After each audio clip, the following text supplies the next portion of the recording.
প্রথম স্ত্রীর চাপে পড়ে সে বলেছে, দেখো আমি আমার দ্বিতীয় যে ওয়াইফ ছিল ওনাকে আমি তালাক দিয়ে দিয়েছি, তুমি কষ্ট পেও না, চিন্তা করো না। ওরা আমি একসাথে ৩ তালাক দিয়ে দিয়েছি। কিন্তু আসলে তালাক দেয় নাই। স্ত্রীকে রাজি খুশি করার জন্য বা স্ত্রীর ঝগড়া কমানোর জন্য সে কথা বলেছে। এখন এ কথা বা দ্বিতীয় স্ত্রীর কাছে গিয়েও বলেছে যে, আমি তো তাকে এ কথা বলেছি, এখন কি করব? এখন দ্বিতীয় স্ত্রী ইউটিউবে আমার নাম্বার পেয়ে আমাকে ফোন দিয়েছে, হুজুর এটা কি তালাক হয়ে যাবে?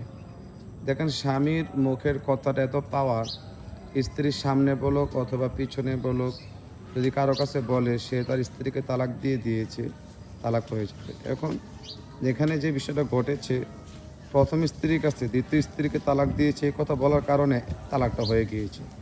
যদি তারপরেও সংসার করতে চায় তাহলে কোরআন হাদিসের দলিল অনুযায়ী আমরা সমাধান করে দিই, যাতে হালালভাবে